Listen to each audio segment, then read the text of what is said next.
चलिए class 9 lines and angles का exercise 6.2 का हम लोग देखते हैं क्वेश्चन नंबर 6। ठीक है, लिखा कि in the given figure PQ and RS are two mirrors placed parallel to each other. बोल रहा है कि इस फिगर में PQ और RS, ये PQ RS ये दोनों क्या है, मिरर्स हैं, मिरर्स। ठीक है, और ये एक दूसरे के पैरेलल रखे गए हैं, है ना। उसके आगे दे रहा है कि एंड इंसिडेंट रे AB, ये देखिए इंसिडेंट रे है तो इसका एरो इस साइड बना दीजिए। इंसिडेंट मतलब जो रे इस पे जाके शीशे पे गिरा, है ना, जो रे शीशे पे आ रही है उसको इंसिडेंट रे बोलते हैं। ठीक है, तो incident ray AB strikes the mirror PQ। ठीक है, तो PQ पे ये इंसिडेंट रे पड़ रही है ना, और किस पॉइंट पे पड़ रही है, B पे। ठीक है, एट B। उसके बाद बोला the reflected ray moves along the path BC। फिर बोल रहा है कि यहां से जब ये इंसिडेंट हुआ तो शीशे पे से हमेशा रिफ्लेक्ट करता है ना। तो जब ये रिफ्लेक्ट किया तो ये कौन सा पाथ बना लिया, BC, है ना, इस साइड में ये रिफ्लेक्ट किया। नेक्स्ट क्या दे रहा है, and strikes the mirror RS at C। फिर बोल रहा है कि इस पे गिर रहा है, जब ये रिफ्लेक्ट हुआ तो किस मिरर पे आ रहा है, RS वाले मिरर पे आ रहा है, और किस पॉइंट पे जा रहा है, C, है ना। एंड अगेन रिफ्लेक्ट बैक, फिर यहां से फिर से वो रिफ्लेक्ट बैक हो रहा है अलोंग CD। ये CD जो नहीं बना रहा है, यहाँ से फिर वो रिफ्लेक्ट हो रहा है। मतलब कि हम अगर यहाँ से एक टॉर्च जलाए थे तो इस पे गया पहले, है ना, इंसिडेंट है, फिर यहाँ से रिफ्लेक्ट होके इस वाले शीशे पे आ गया, फिर यहाँ से रिफ्लेक्ट होके यहाँ चला गया। अब हमें कह रहा है क्वेश्चन में कि AB को और CD को पैरेलल बताना है। ठीक है, गिवन हमें तो कुछ भी लगता है, अधिकतर कुछ नहीं दिया है, बस पैरेलल ही बताया है। और हमें अब बता रहा है कि AB और CD को क्या बताना है, पैरेलल बताना है। तो अच्छा ये बताइए कि अगर इसको पैरेलल बताना है तो ये दोनों अगर पैरेलल बताएंगे तो सबसे पहले तो ये एंगल और ये एंगल अगर इक्वल बता दें और कह दें कि भाई ये दोनों ये ट्रांसवर्सल कट कर रही है और ये अगर अल्टरनेट एंगल बन रहा है ना, ये अगर ये दोनों एंगल एक दूसरे के इक्वल हो गए तो अल्टरनेट एंगल ये हो जाएंगे। ठीक, तो हम डायरेक्टली कह देंगे कि ये पैरेलल है। ठीक है, तो सबसे पहले इसको प्रूफ करने के लिए हमें क्या करना पड़ेगा, यहां से दो लाइनें ड्रॉ करनी पड़ेगी परपेंडिकुलर, है ना।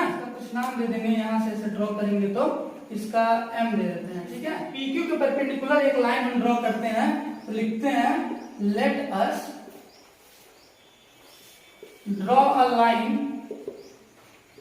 BM परपेंडिकुलर टू, एक लाइन ड्रॉ करेंगे हम BM किसके परपेंडिकुलर, PQ के। ठीक है, परपेंडिकुलर टू PQ एंड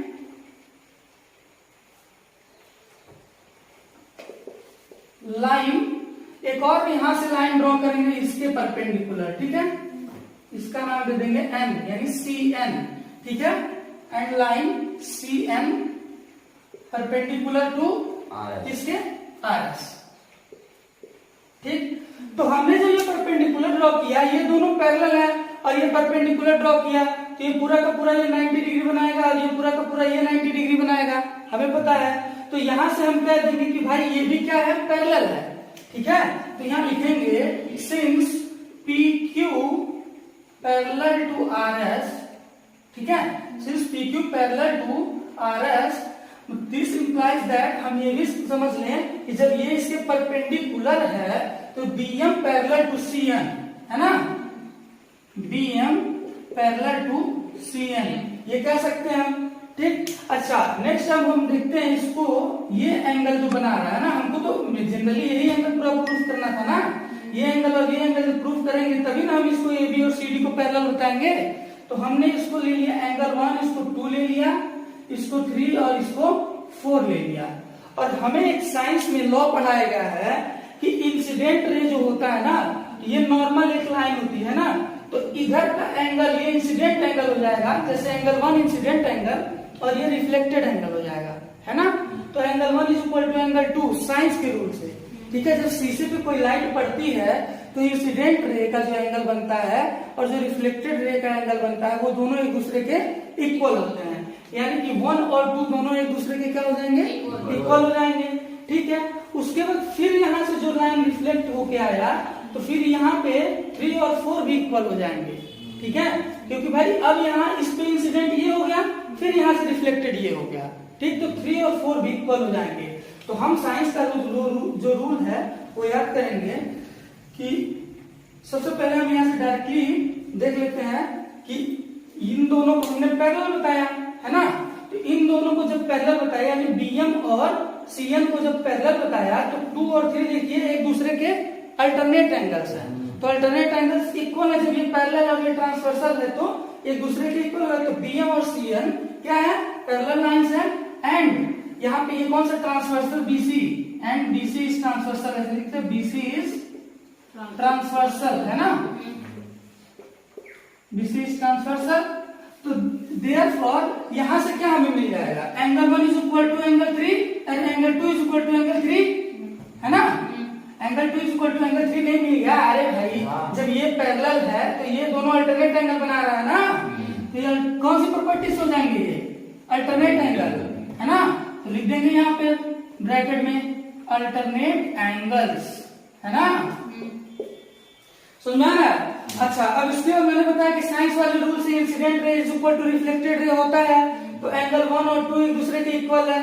तो ये बताइए जब ये इसके इक्वल है और ये 3 के इक्वल है तो ये सारे के सारे एंगल आपस में इक्वल हो जाएंगे है ना। तो हम यहाँ से डायरेक्टली लिख देते हैं angle 1 is equal to angle 2 equal to angle 3 और इक्वल टू एंगल 4। और यहाँ लिख देते हैं कि सिंस इंसिडेंट रे, ठीक है, इंसिडेंट एंगल है ना, नहीं incident angle is equal to, directly ऐसे बना देते हैं, angle incident is equal to angle of ray, दोनों एक दूसरे के इक्वल होते हैं, ठीक है। यानी इंसिडेंट रे और रिफ्लेक्टेड रे दोनों एक दूसरे के क्या होते हैं, इक्वल होते हैं साइंस के रूल में। तो ये सारे के सारे एंगल क्या हो गए, आपस में इक्वल हो गए। तो ये बताइए जब इन दोनों को एक साइड प्लस कर दें है ना, एंगल 1 प्लस एंगल 2 कर दें, यानी ये पूरा हो गया है ना। और इस पूरे को equal to angle 3 plus angle 4 कर। कोई डाउट है इसमें? ये बताइए कि भाई जब ये सारे के सारे आपस में इक्वल हैं तो इन दोनों को एक साथ लें और इन दोनों को एक साथ लें तो हो नहीं जाएगा, इसका 2 पार्ट और इसका 2 पार्ट आपस में इक्वल नहीं हो जाएंगे। तो ठीक है, तो इन दोनों को और इन दोनों को प्लस करके हमने इक्वल दिखा दिया। अब हम डायरेक्टली दिखा देंगे कि ये एंगल और ये एंगल इक्वल है ना। यहाँ से डायरेक्टली दिखा देंगे कि ए बी सी है ना, लिख देंगे इसको। अगर इन दोनों को जोड़ेंगे तो क्या बना रहा है, angle A B C is equal to angle B C D है ना, एंगल बी सी डी। तो हम अगर अब नेक्स्ट लाइन में यहां लिख देते हैं कि since angle ABC and BCD are equal and ये अल्टरनेट एंगल्स हैं है ना। तो इसका मतलब AB और CD एक दूसरे के पैरेलल रहेगा है ना। लिखते हैं since angle ABC is equal to angle BCD and these are alternate angles है ना, and these are alternate angles, therefore AB parallel to CD, directly कह देंगे AB parallel to CD। समझ में आ रहा है? अच्छा एक बार और देख लीजिए, क्या रहा है कि 2 मिरर है, ठीक है, ऐसा प्लेस किया गया कि दोनों एक दूसरे के पैरेलल है। उसके बाद इस पे एक रे डाली गई, मान लीजिए यहाँ टॉर्च जलाया गया, ठीक है। तो यहाँ से एक इंसिडेंट रे हुआ किस पे, AB इंसिडेंट रे है, ठीक है, और ये पॉइंट बी पे जो है ये पड़ रहा है, ठीक। फिर यहाँ से रिफ्लेक्ट करके पॉइंट सी तक जा रहा है, यानी कि बीसी एक रिफ्लेक्टेड रे हो गया। फिर इस पे पड़ा, किस मिरर पे पड़ा, ये आरएस वाले पे। फिर आरएस से रिफ्लेक्ट किया तो वो सीडी बना दिया है ना। अब हमें कह रहा है कि एबी और सीडी को पैरेलल बताइए, क्वेश्चन पूछ रहा है कि एबी और सीडी को हमको पैरेलल बताइए। तो हमको भाई कुछ इसमें दिया नहीं है, तो हमने क्या किया कि एक लाइन ड्रॉ किया बीएम और सीएन, 2 लाइनें ड्रॉ की। बीएम को ड्रॉ किया किसके, इसके परपेंडिकुलर पीक्यू के, और सीएन को ड्रॉ किया आरएस के परपेंडिकुलर। तो हमें ये पैरेलल है और जो परपेंडिकुलर ड्रॉ करेंगे तो ये क्या हो जाएंगे, यहां से अगर किसी भी प्रॉपर्टी से भी अगर देखा जाए तो ये क्या हो जाएंगे, एक दूसरे के पैरेलल हो जाएंगे। कौन से, बीएम और सीएन। क्योंकि ये बताइए कि जब ये पैरेलल्स हैं है ना, जब ये पैरेलल हो जाएंगे और ये दोनों लाइनें जब बनाएंगे तो अल्टरनेट एंगल इसके इक्वल नहीं है। तो हम इसको पैरेलल नहीं कह देंगे, ठीक है भाई। कैसे इक्वल है ये देखिए ना, ये पूरा 90 बना रहा है, ये भी पूरा 90 बना रहा है, तो अल्टरनेट नहीं है एक तरह से। तो ये पूरा का पूरा क्या हो जाएगा कि ये भी इसको भी हमने पैरेलल बता दिया। तो हमने वही बता दिया कि इसको BM और CM भी पैरेलल है। अच्छा, अब यहाँ पे देख रहे हैं कि BC क्या है, ये ट्रांसवर्सल लाइन है ना। तो जब ये पैरेलल है और BC जो है ट्रांसवर्सल है, तो 2 और 3 को हमने यहाँ पे अल्टरनेट एंगल से इक्वल दिखा दिया। जब इसको इक्वल दिखा दिया तो हमें साइंस के रूल में पता है कि incident ray equal to reflected ray होता है। तो हमने क्या किया, angle 1 is equal to angle 3 बता दिया। और हम जानते हैं कि फिर incident ray equal to reflected ray, तो 3 और 4 भी इक्वल होता है। और हमें पता है कि 2 और 3 हमने अल्टरनेट एंगल से इक्वल किया, तो सारे के सारे एंगल आपस में हमने यहाँ पे इक्वल दिखा दिया, ठीक है। उसके बाद क्या किया, इन दोनों को एक साथ प्लस कर लिया, क्योंकि हमें ये पूरा बताएंगे तभी हम AB और CD को पैरेलल बता पाएंगे। तो हमने एंगल 1 प्लस एंगल 2 और एंगल 3 प्लस एंगल 4, मतलब 2 पार्ट को इधर 2 पार्ट को उधर ले लिया, तो दोनों एक दूसरे के इक्वल हो जाएंगे। तो ये कौन सा एंगल बना रहे हैं, ABC, और ये BCD बना रहा है। तो हम बता देंगे कि भाई angle ABC equal to BCD है, और ये ट्रांसवर्सल की तरह है, ठीक है, एक अल्टरनेट एंगल की तरह है। तो इसकी वजह से हम इसको कह देंगे कि AB पैरेलल टू CD, ठीक है।